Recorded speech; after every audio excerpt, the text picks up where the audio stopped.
Bueno, bienvenidos a todos a este nuevo Power Talk. En esta oportunidad tenemos la grata oportunidad de conversar con Carmela Gómez Castelao. Ella es Head of Open Banking en BBVA.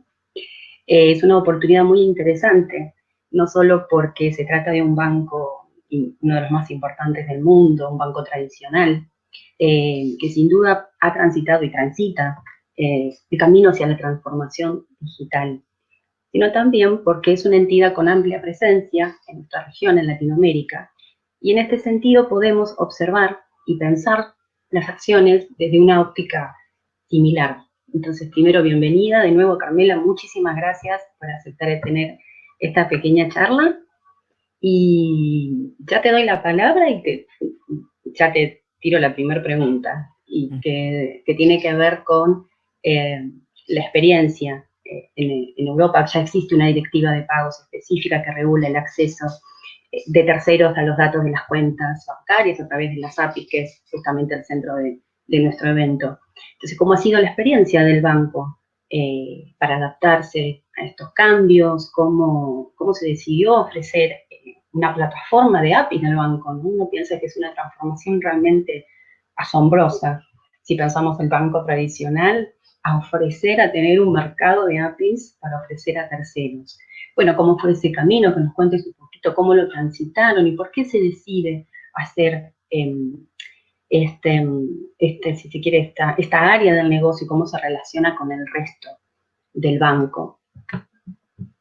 Bueno, pues lo primero, muchas gracias por vuestra invitación. Es un placer para mí compartir con vosotros las experiencias y lo que podamos aportaros desde el punto de vista de haber pasado por ello en Europa, ¿no? A ver, en Europa todo esto viene de la mano de la regulación de PSD2, que desde luego ha supuesto un reto, ¿no?, para la banca, porque tiene muchas implicaciones, tanto en canales propios como en el desarrollo de las APIs normativas, ¿no?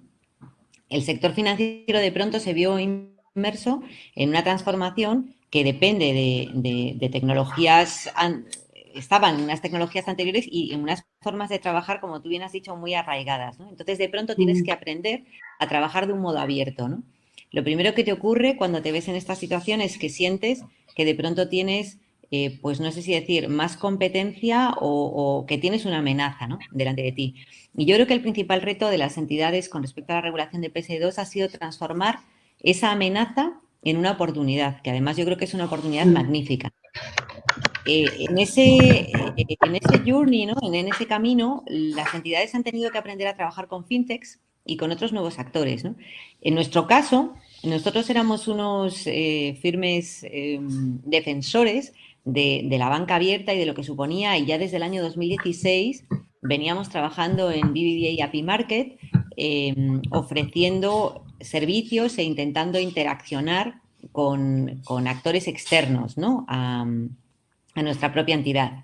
Pero bueno, sí que es verdad que cuando nos enfrentamos a PSD2, al no existir estándares previos a nivel europeo, pues las decisiones de la comunidad para poder materializar esos estándares y los requisitos técnicos que suponía, ¿no?, y el acceso a los nuevos servicios, etcétera, pues sí que supuso un reto, ¿no? Supuso un reto de homogenización y supuso un reto, pues, a la hora de estandarizar todo esto, de simplificar cómo hacerlo, ¿no? Y de hecho, en España se tomó un approach que a mí me parece muy interesante, que fue el approach colaborativo, ¿no?, donde las entidades financieras exponen sus APIs regulatorias a través de una plataforma colaborativa que cuenta con un soporte único. En nuestro caso, esa plataforma ha sido desarrollada por RedSys, pero todos exponemos ahí nuestros servicios y el cliente tiene un soporte único a la hora de ver qué es lo que ha pasado o cómo tiene que solucionar sus problemas, ¿no? Y luego, bueno, también la adaptación en términos de seguridad, ¿no?, donde todas las entidades bancarias hemos tenido que adaptarnos a cómo autenticar a nuestros clientes de una manera segura para cumplir con los requisitos de PSD2, que al final, bueno, pues es desde el Strong Customer Authentication hasta cómo ofrecer servicios de manera segura, manteniendo la privacidad que el cliente necesita, ¿no? Yo creo que esas son las principales conclusiones de nuestra experiencia. Claro, porque uno tiene la impresión que está la ley y bueno, ahora hay una ley y ya está todo, y no, está todo por hacer en realidad, ¿no es cierto? O sea, una cosa es la ley y después bajar todo eso al llano, digo, a la práctica. Y ahí, ¿cuáles fueron los retos fundamentales para la activación en el día a día, digamos, de la entidad? Mencionaste la seguridad, mencionaste quizás un cambio cultural, la relación con otros colegas. Pues te diría, a ver, si echamos la vista atrás, todo este mundo disruptivo, ¿no? Y toda esta revolución digital que está ocurriendo es anterior a PSD2 y ya había ocurrido, Claro. hay sectores como la música, el vídeo, donde esa disrupción ya había ocurrido, ¿no? La telefonía, el compartir datos, el moverte de una compañía a otra, ¿no?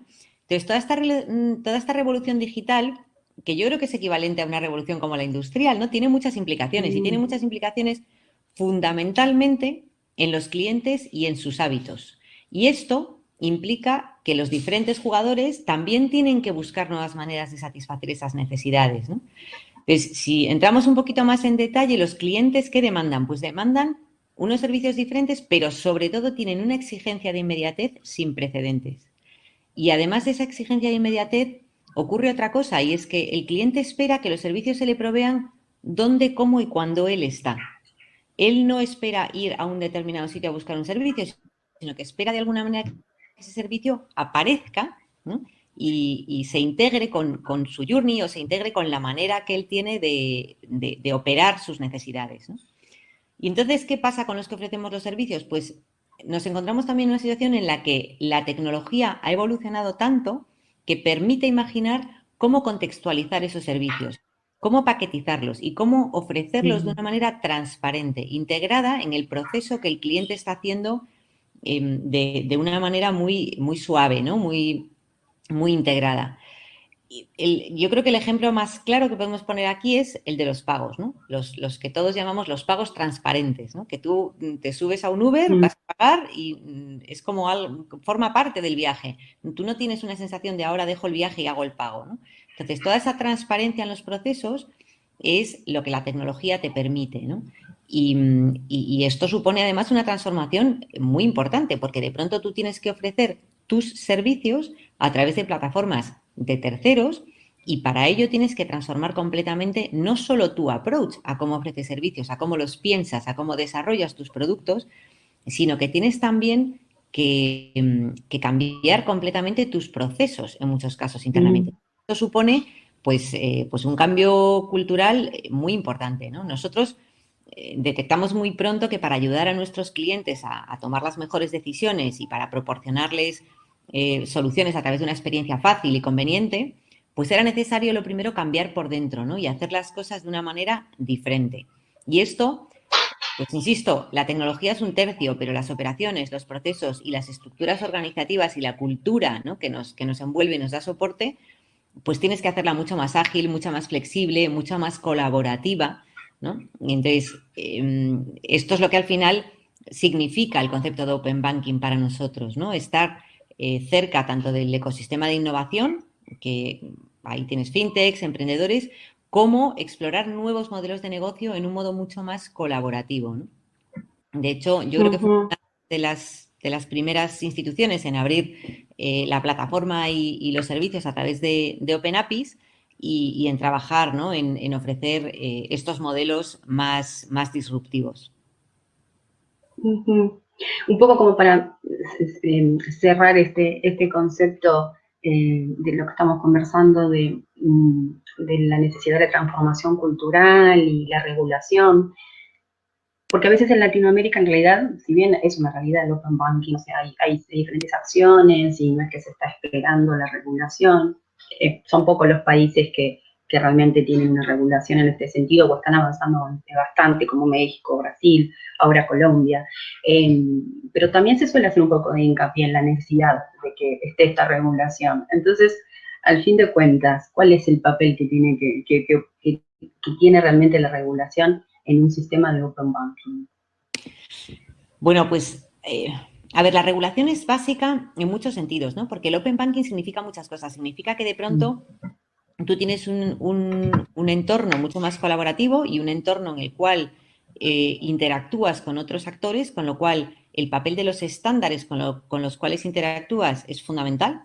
Entendernos todos con un mismo lenguaje, por decirlo de alguna manera. Y esto es muy importante no solo para los que ofrecemos servicios, sino también para los elementos tecnológicos que nos ayudan, ¿no?, a proveer ese servicio. Y luego hay otros 2 capítulos que yo serían los que más destacaría, que uno es cómo compartimos los datos, con qué seguridad compartimos los datos y para qué, qué papel juega el consentimiento del usuario, que ahí es donde yo creo que los reguladores están más interesados, ¿no?, en proteger la privacidad del usuario y asegurar que no se cometen errores y que todos cumplimos con la seguridad necesaria. Y por último, bueno, pues la manera en la que exponemos nuestros servicios a los terceros y pues ayudamos a que esto se haga de una manera controlada, es decir, que se pueda testar de alguna manera, donde el papel del sandbox tiene una importancia tremenda, porque el que podamos acceder a un entorno cuasi real para probar cosas es crítica, ¿no?, para que los proyectos avancen y tanto los clientes como los que ofrecemos servicios nos sintamos tranquilos en que las cosas van a funcionar correctamente. Hemos podido testar que es suficientemente seguro, hemos podido testar qué datos se intercambian, ¿no?, y hemos podido enseñarle al regulador además cómo funciona, ¿no?, porque para el regulador también es muy importante el poder mirar dentro de un sandbox y aprender qué cosas es necesario regular y qué cosas se pueden abrir con confianza, ¿no? Y tratando de ir un poquito más, aprovechando tu experiencia, seguro que estás en contacto con colegas de otras filiales de acá de Latinoamérica. ¿Qué expectativa tienen con respecto a lo que puede llegar a ocurrir con el Open Bank acá en Latinoamérica con la experiencia que ya cuentan? En base a tu experiencia, sos una experta en este tema, ¿qué puntos crees que pueden ser similares y cuáles no? Seguramente que es un tema, digo, que se tiene, ¿no?, entre ustedes. Pues mira, yo si tuviese que resaltar una diferencia entre Europa y LATAM es que mientras en LATAM todavía hay una parte de la población que no está bancarizada, bueno, no sé si todavía, pero es un hecho, ¿no? Y no sé si se van a bancarizar alguna vez, pero o lo van a hacer de una manera diferente, ¿no?, o más novedosa. Quizá hay otra manera, ¿no?, de hacer banca, ¿no? Europa se encuentra en el polo opuesto. Europa está súper bancarizada, ¿no? Y a menudo cada uno de los usuarios utilizan servicios de varios bancos, aunque para ello tengan que utilizar diferentes plataformas, ¿no? Y sin embargo, aún así, los clientes nos demandan, yo creo, lo mismo en ambos sitios. Lo que nos demandan es productos financieros contextualizados en su actividad, ¿no? Y esto es una tendencia claramente compartida. Para el usuario es más fácil unir la solicitud de un préstamo a la compra que está realizando o unir la solicitud de su seguro a que se ha comprado su último gadget tecnológico que quiere cuidar muchísimo y proteger, que hacerlo por separado, ¿no? Comprarse primero su teléfono y después asegurar que no le pase nada, ¿no? Porque ahí se rompe el proceso. Entonces, yo creo que al unirlo y al meterlo todo dentro de un único journey para el cliente, ganamos todos, los productores, los clientes y los distribuidores, ¿no? Todos tenemos nuestra parte que aportar al ecosistema y el ecosistema le aporta más valor al cliente que el servicio en sí, ¿no?, que el servicio solo, ¿no? Y yo creo que además en el caso de una población con menos acceso a servicios financieros, al recibir las ofertas a través de una plataforma en la que confían o relacionado con un proceso que ellos tienen totalmente integrado, esto lo hace mucho más claro para ellos, ¿no? Entonces yo creo que aquí el ATAM es una gran oportunidad porque digamos que se pierde el miedo a la bancarización en una población que a lo mejor en algunos momentos el banco puede suponer una barrera, ¿no?, para ellos por la formalidad que supone o que tradicionalmente ha supuesto la banca tradicional, ¿no? Entonces, al simplificar y agilizar ese proceso de bancarización con un producto que está contextualizado, al reducirlo a lo mínimo e indispensable sin poner en riesgo la integridad o la seguridad, pues ayuda, ¿no?, a que esto evolucione y yo creo que eso igualmente es una tendencia, ¿no?, que a pesar de que en LATAM quizá se acentúe más, es una tendencia compartida, ¿no?, entre ambas geografías. Bueno, el tema de la inclusión financiera creo que es bastante medular en esto del Open Banking. El otro día también conversamos justamente con Uber, ¿no?, que tiene una alianza con BBVA en México y ofrecen productos financieros juntos. Y este tipo de experiencias, creo, retomando lo que tú comentabas, es muy sugerente para Latinoamérica, ¿no? Como este tipo de alianzas como para captar a otras personas que necesitan un producto financiero, pero que por ahí no tienen una relación con un banco. Quizás este tipo de alianzas puede ser una estrategia que veamos como más recurrente en Latinoamérica. Yo creo que es una estrategia que veremos de manera recurrente en Latinoamérica y también fuera de Latinoamérica. De hecho, creo que es algo donde al final la captación de clientes para un banco va a venir mucho más de la mano de los partnerships que hagamos con otras compañías para ofrecer los servicios que sus clientes necesitan y en el momento en que los necesitan, que a través de una banca tradicional que crece a través de tus propios canales o de tus propias oficinas, ¿no? Que también estará ahí, porque hay productos que tú necesariamente lo primero que vas a pensar es en un banco, pero hay otros muchos que cuando los unes con la manera de trabajar y de tu día a día, es mucho más fácil entenderlos y saber si son convenientes para ti. Entonces, yo sin duda creo que por aquí va a crecer la banca en el futuro. ¿Y cuáles son por ahí los productos o los servicios en los que crees que va a haber más oportunidades a través de la integración con las APIs? Seguro que es un poco diferente según los mercados, pero más o menos uno escucha la banca en la nube, la computación, el blockchain, o sea, todas estas palabras en base a tu experiencia. ¿Dónde están las oportunidades? Bueno, vamos a ver. Yo creo que los productos, yo te separaría las cosas en dos, ¿no? Dividiría la respuesta en dos partes. Por una parte, todo aquello que afecta a la tecnología, ¿no? Porque me has hecho una pregunta un poco amplia. Sí. Por una parte, todo aquello que afecta a la tecnología, ¿no? Como cloud o como blockchain, que son elementos que efectivamente tienen muchísimo peso, ¿no? En el Open Banking. En BVA Cloud es una realidad, ¿no? Al final, a mí me gusta poner el ejemplo del Black Friday, ¿no? Que es, hay un día en el que de pronto todos nos volvemos locos y ¿quién no compra algo, ¿no? En Black Friday te sentirías, yo creo, hasta mal sin que has sido el único que no ha aprovechado la oferta, ¿no? Pero claro, esto supone un crecimiento en el número de pagos descomunal, ¿no? Entonces, Cloud es una cosa que te permite afrontar eso sin necesidad de tener que mantener durante todo el año una infraestructura costosísima dispuesta a poder tramitar todos esos pagos, ¿no? El poder hacer uso del cloud computing nos permite que durante un momento tú puedas usar más capacidad sin necesidad de incrementar tus costos durante todo el año, sino incrementándolos solamente en el momento en que los necesitas, ¿no? ¿Qué te permite eso? ¿En qué se traduce eso para el cliente? Pues se traduce en que tú puedes ser más eficiente en coste ofreciéndole al cliente un servicio de calidad, ¿no? Entonces, igual pasa con blockchain. Blockchain es una tecnología que va a cambiar radicalmente la forma de trazar las operaciones. Entonces, esto en cosas como fraude, ¿no?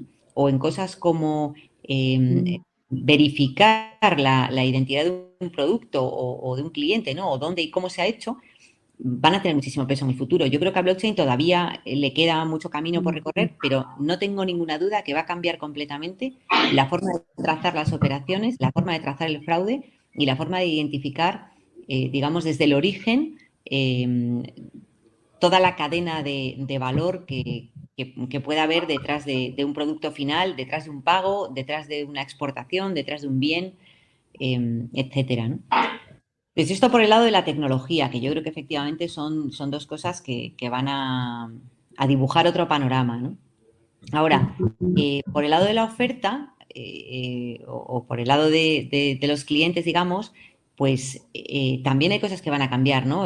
Conceptos como Bank as a Service, que es cada vez más una realidad, pues nosotros en BVA a través de Open Platform en Estados Unidos sí que ofrecemos, ¿no? Capacidades de Open Platform en los cuales cualquiera que necesite crear soluciones financieras para sus clientes no necesariamente tiene que convertirse en un banco y crear una estructura que es realmente compleja, no solo regulatoria, sino tecnológicamente, ¿no? Sino que puede, digamos, utilizar esos servicios a través de tecnologías como es la banca abierta, ¿no? Apoyándose en apificación, ¿no?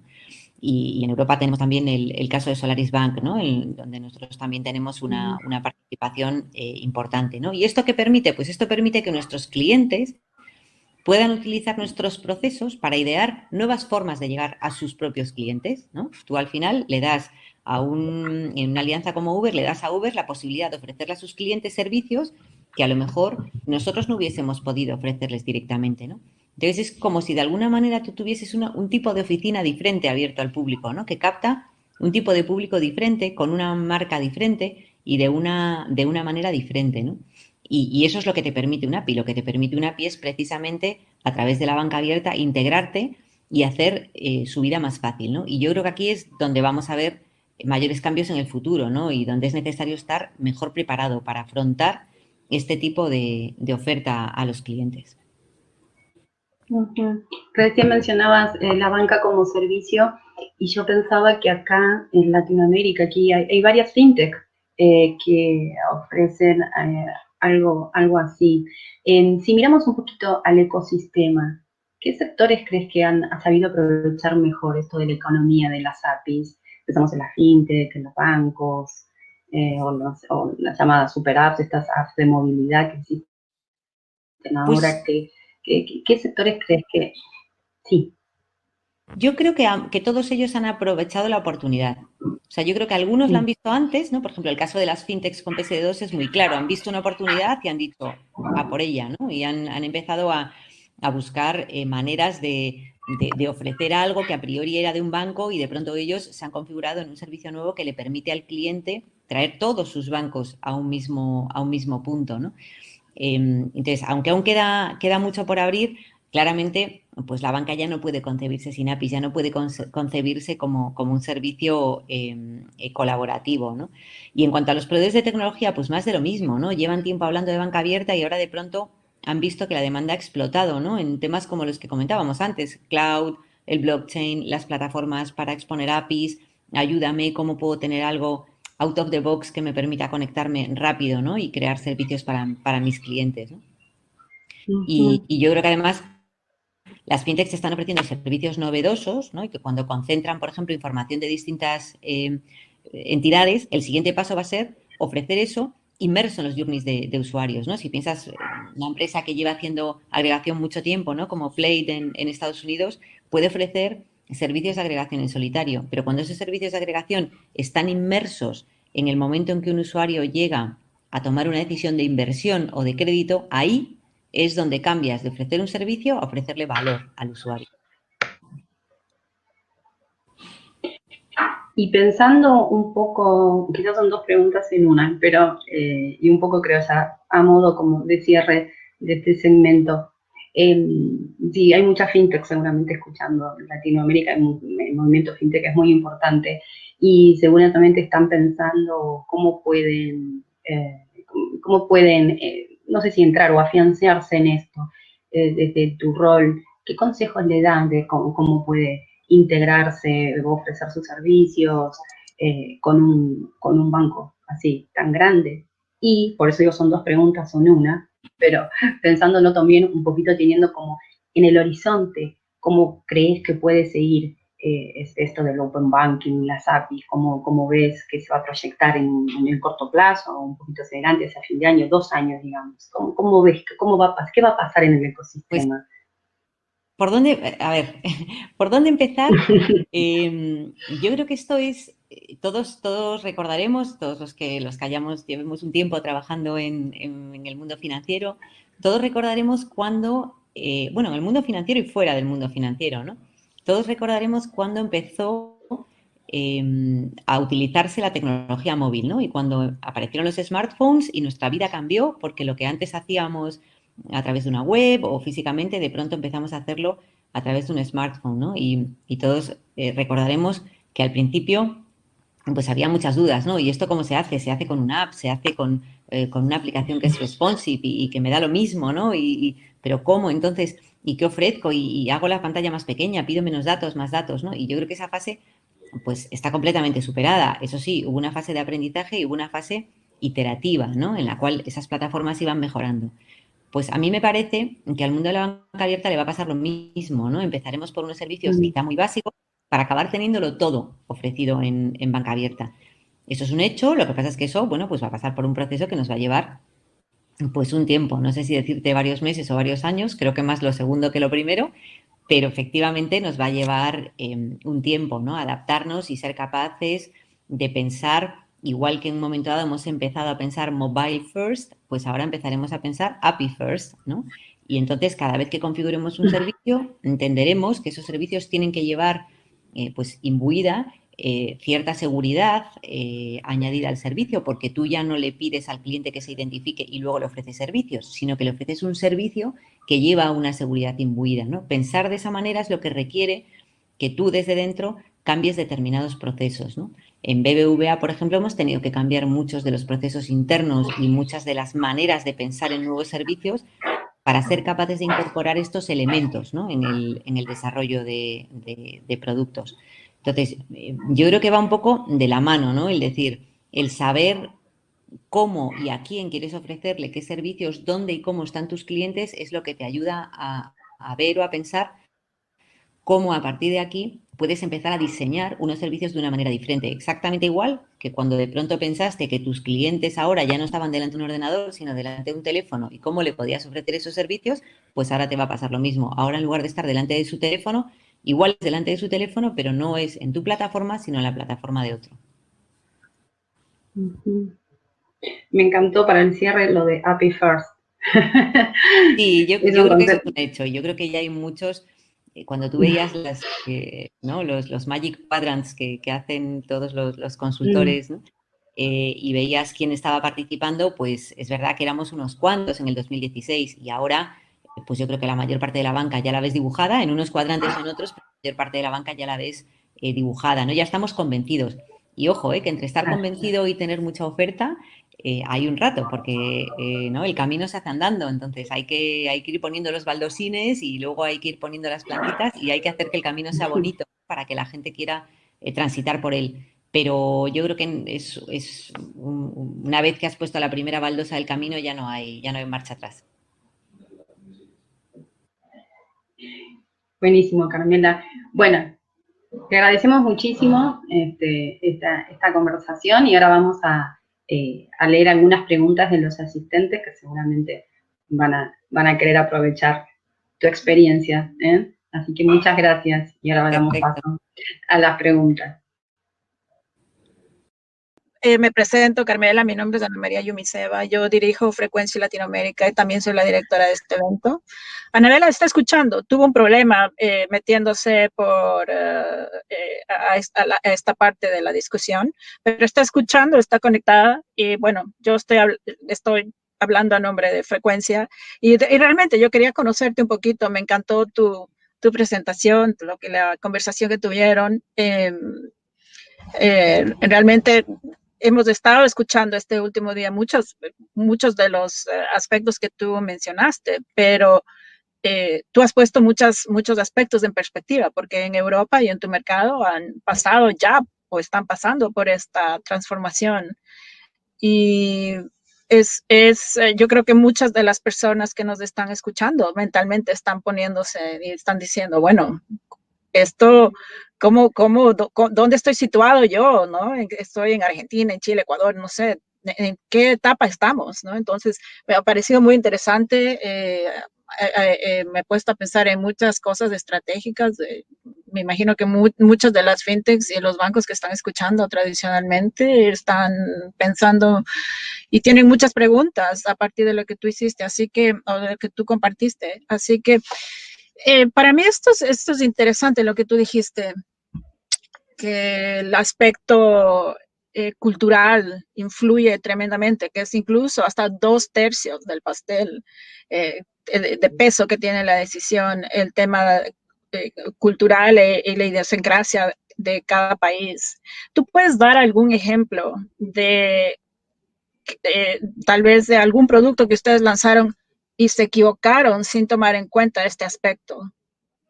Es decir, tal vez algo no fue como ustedes esperaban porque no calcularon bien.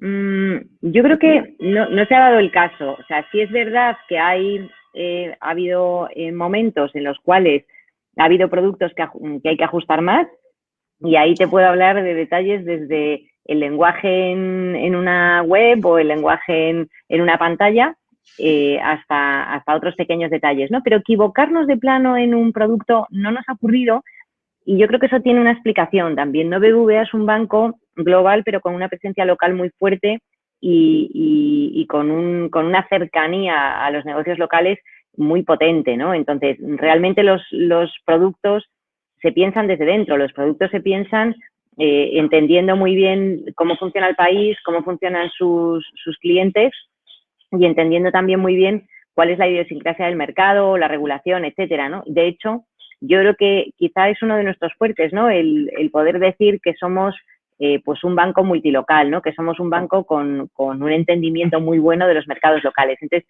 no detecto a priori ningún producto en el que hayamos cometido un error precisamente por eso, pero luego, bueno, siempre hay detalles, ¿no? En los cuales, pues a la hora de ajustar las cosas, pues a veces sí que hay que cambiar cosas, pero no un error, ¿no? Por ese motivo. Ok, muy bien. Entonces, te agradezco por eso. Voy a leer una pregunta.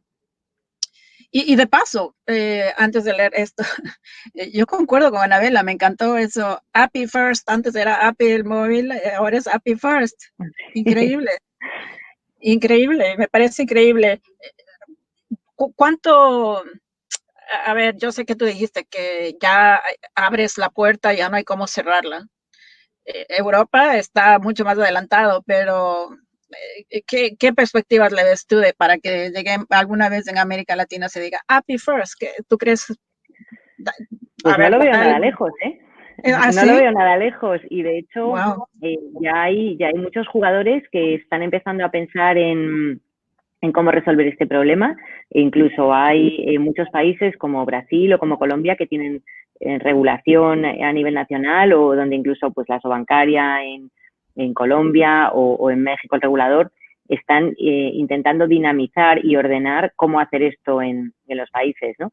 Y por otro lado, los clientes, que sobre todo en aquellos clientes que son más globales y que ya están operando de esta manera en alguna otra geografía, la demanda es clara, ¿no? Con lo cual, yo sí que estoy empezando a ver que hay bancos en Latinoamérica, en Perú, en Colombia, en Argentina, que no necesariamente son grandes bancos globales, en muchos casos son bancos locales, que están empezando a pensar en cómo solucionar los problemas de sus clientes a través de APIs, tanto para consumo propio de sus servicios, que a lo mejor es puramente consultar sus cuentas desde sus ERPs, desde sus apps o desde su sistema de gestión de tesorería, como en el caso de partnerships, ¿no? Y aquí, pues, Bancomer en BBVA en México es un ejemplo en cuanto a haber lanzado partnerships, ¿no? Pero hay más bancos que están pensando en ello, me consta.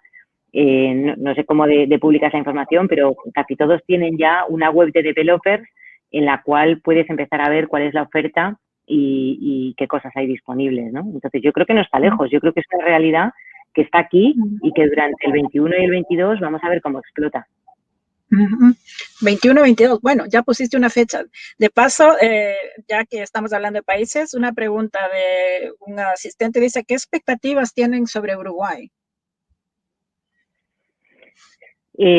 Sobre Uruguay, pues bueno, en Uruguay ya hay fintechs. Mira, te puedo poner un ejemplo, Destácame, por ejemplo, ¿no? Que se relaciona con los bancos y con todos los players de su ecosistema para la gestión de viajes, de loyalty, etcétera, a través de APIs, ¿no? Y nos está exigiendo al resto de los jugadores que participamos en ello cómo movernos, ¿no? En el caso de Uruguay, quizá tengo menos información de otros jugadores locales, ¿no? Pero me consta que la comunidad de fintech y de desarrollo en Uruguay es potente, ¿no? Con lo cual yo creo que en la medida en que la tecnología se mueva y empieza a haber un poquito de oferta, veremos cómo la demanda sale, ¿no? Y veremos cómo, sobre todo en el mundo de ecosistemas relacionados con fintech, va a haber mucha demanda. Gracias.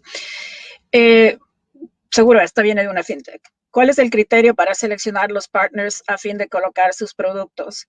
Es decir, ¿qué requisitos mínimos debería cumplir un partner para que pueda integrar sus APIs? Pues mira, es la pregunta del millón, ¿no? Y de hecho es a lo que yo me dedico a dar solución cada día, ¿no? Porque un partnership efectivamente se puede evaluar desde muy diferentes perspectivas, ¿no?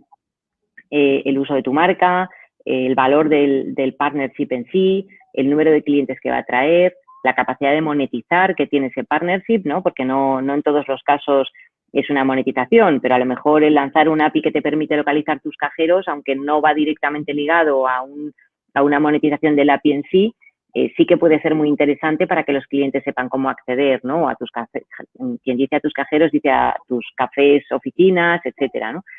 Entonces, hay muchas maneras de evaluar un partnership y desde luego no hay un solo elemento. Nosotros de hecho utilizamos una matriz, ¿no? En el cual el valor lo asignamos moviendo, digamos, como todas estas barritas a través de un abaco para finalmente hacer una priorización de los partnerships a los que queremos atacar primero, ¿no?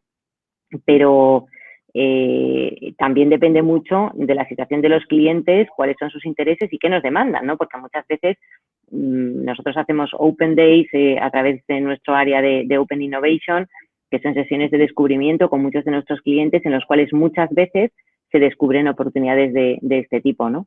Y igual que a través de Open Innovation estamos en contacto con la comunidad de fintechs y de innovación, también para descubrir esas oportunidades, ¿no? Que a veces pueden parecer oportunidades pequeñas, pero pueden ser oportunidades que nos enseñen mucho a ambas partes, que nos enseñen mucho al uso de datos, ¿no? Que al final dicen por ahí que es el oro el nuevo petróleo, ¿no? El oro del futuro, pero bueno, que yo creo que sí que va a ser lo que realmente, tratar esos datos sí que va a ser lo que realmente haga los negocios sostenibles, ¿no?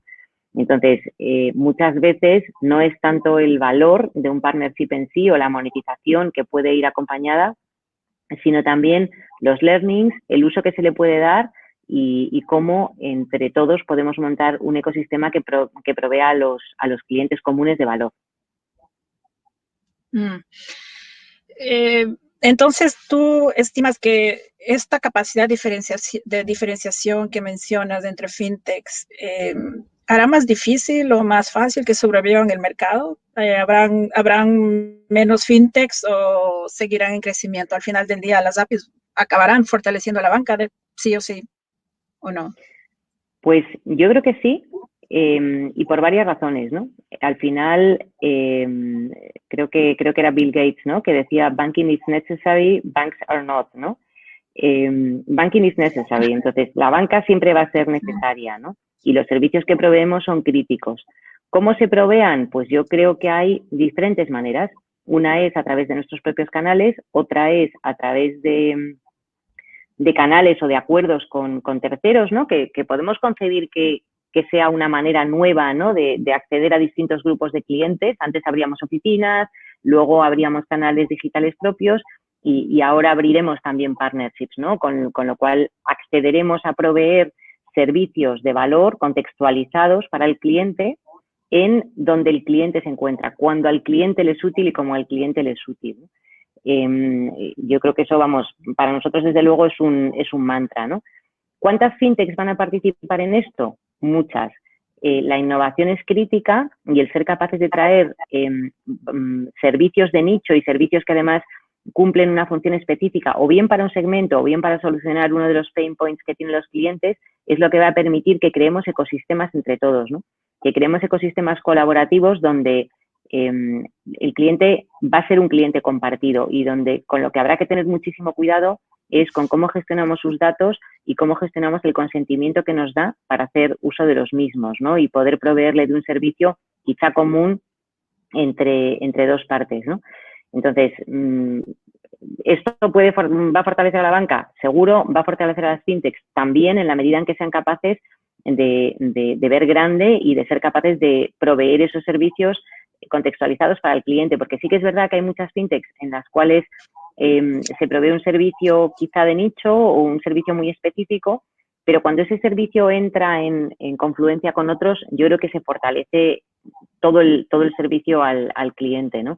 Y esto lo hemos visto en muchas fintechs que han empezado ofreciendo quizá pues una cosa pequeña, pero que luego han acabado integrando su servicio en un ecosistema, ¿no? Que permite, no sé, podemos coger 1000 ejemplos. El de la música, pues al principio tenías la música en un sitio, el buscar la canción en el otro, el localizar la letra en otro sitio, y al final plataformas como Spotify o como Apple Music acaban concentrando todos estos servicios, ¿no? Muchas veces creándolos ellos mismos y muchas veces apoyándose en esas otras fintechs que ya lo tienen creado y que desde luego es más rápido, ¿no? Hacer un plug and play y además normalmente han pensado en un servicio específico, con lo cual lo hacen muy bien. Bueno, mencionaste compartir clientes y tener un marco regulatorio que defina esas limitaciones, ¿no?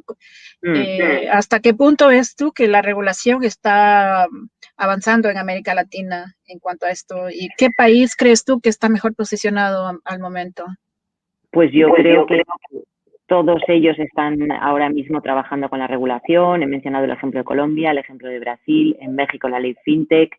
Yo creo que todos están intentando entender qué es lo que pasa, ¿no? Con el Open Finance, cómo se provee el servicio, cómo se garantiza que el servicio es seguro, etcétera. No sé decirte si hay un país que va un poco por delante o un poco por detrás, porque la regulación a detalle, quizá no me la conozco en todos los países, pero sí me consta que desde luego, vamos, hay un empujón regulatorio claro. Hay mucho que aprender por parte de los reguladores, crear espacios como sandbox regulatorios donde se pueda empezar a probar y a jugar, y donde el regulador también pueda ver dónde están los riesgos, va a ayudar muchísimo. Y son retos pues que poco a poco empezaremos a ver cómo se solucionan, ¿no? Y la ventaja es que cuando tú no eres el primer regulador que regula, tienes otros reguladores en los que mirarte, ¿no? Entonces, yo creo que va a ir más deprisa de lo que ha ido, por ejemplo, en Europa o en Estados Unidos. ¿Tú crees que va a ir más deprisa? Sí, es cierto, puede ser teniendo el modelo de otros países. ¿Cómo ves tú que ha afectado la crisis de salud mundial en este proceso? ¿La ha acelerado? Sí, pero bueno, ¿cuáles serán las consecuencias? ¿Esto va a durar o no? ¿Cuál crees que serán lo que veremos a raíz de que mejore la crisis? Pues yo creo que como todo el mundo digital con COVID al final se ha potenciado, ¿no? De alguna manera, pues yo creo que cada vez más estamos buscando soluciones que de manera digital puedan satisfacer las necesidades de los clientes. Entonces, yo creo que esto, no te voy a decir que lo vaya a acelerar, pero sí te voy a decir que va a crear una tendencia en la cual todos estamos pensando en cómo digitalizar servicios en distintos ecosistemas en los cuales los clientes estén presentes, ¿no? Con lo cual, desde luego, lo que no va a hacer es frenarlo. Muy bien. Bueno, creo que no tenemos más al momento. En general, como conclusión, me parece que estás tremendamente optimista. Mucho positivismo. Nos encantó Happy First. Una vez que abres la puerta ya no se puede cerrar.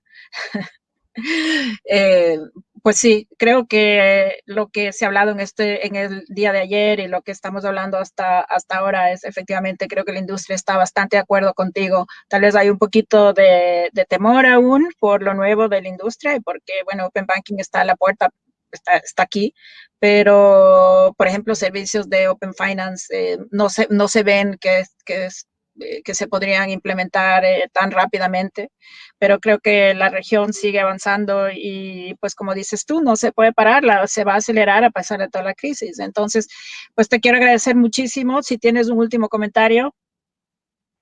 Pues mucho ánimo a todos los que nos están escuchando y ya sabéis, Happy First. Happy First. Gracias, Carmela. Estamos muy agradecidos por haber participado en esta plataforma. Un placer para mí participar con vosotros. Gracias. Gracias. Hasta la próxima. Nos vemos en la siguiente sesión.